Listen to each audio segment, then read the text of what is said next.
नमस्कार मैत्रिणींनो, तुमच्या बाबतीत असं घडतं का? आपण स्वप्न खूप पाहतो पण मात्र कृती एकदम शून्य असते. ही आजच्या अनेक तरुणांची एक वास्तववादी परिस्थिती आहे. प्रत्येकाला मोठं होण्याची, यश मिळवण्याची, चांगलं आयुष्य जगण्याची स्वप्न असतात.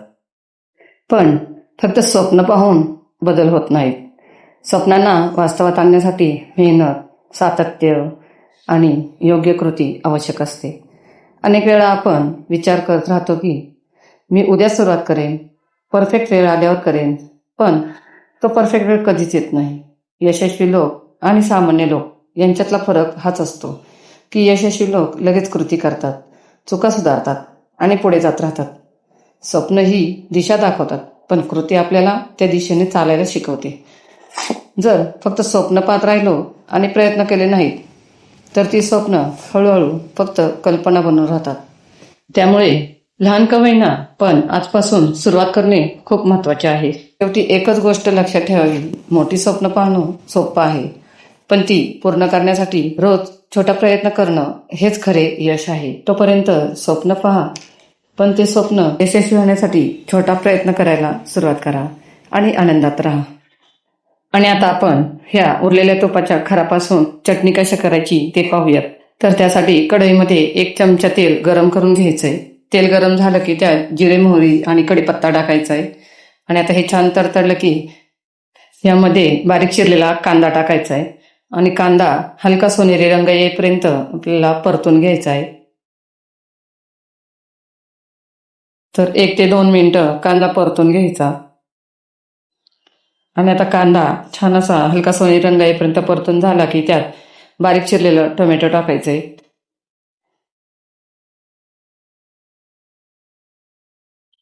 तर इथे मी 2 कांदे आणि 3 टोमॅटो घेतले होते. आणि आता टोमॅटोही छान असा परतून घ्यायचा आहे. तर टोमॅटो परतून झाला की यामध्ये पाव चमचा हिंग टाकायचं आहे, चवीनुसार मीठ, 1 चमचा धना पावडर आणि आता हे मिक्स करून घ्यायचं आहे.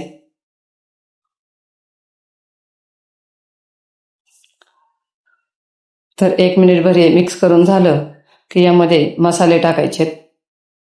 1 चमचा लाल तिखट, 1 ते 1.5 चमचा बेडगी मिरची पावडर, पाव चमचा हळद, 1 चमचा आता बेडगी मिरची पावडर मिक्स करून घ्यायचंय. 1 चमचा लाल तिखट. आता हे छान असं व्यवस्थित मिक्स करून झालेलं आहे. आता यात आपल्याला ही तुपाची खर टाकून घ्यायची आहे आणि सर्व ही तुपाची खर टाकून 1 ते 2 मिनिटं व्यवस्थित आपल्याला हे परतून घ्यायचंय. तर मैत्रिणींनो, तुम्ही ही तुपाची खर टाकून एकदा ही चटणी नक्की करून पहा, खूप छान लागते.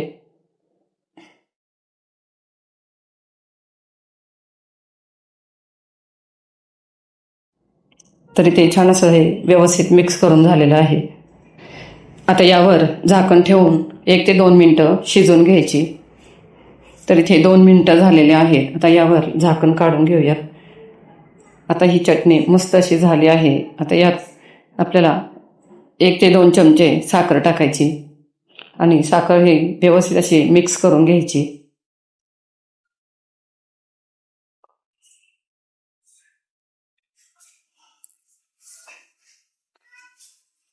आणि अशा पद्धतीने आपली ही सर्व साखर व्यवस्थित मिक्स करून झाली की यामध्ये बारीक चिरलेली कोथिंबीर टाकायची आणि कोथिंबीर मिक्स करून घ्यायची. आता गॅस बंद करायचा. झाली ती आपली मस्त अशी तुपाच्या खराची चटणी तयार.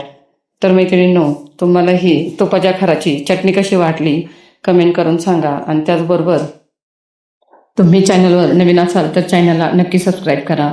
पुन्हा भेटूया अशाच एका नवीन रेसिपीसोबत. धन्यवाद.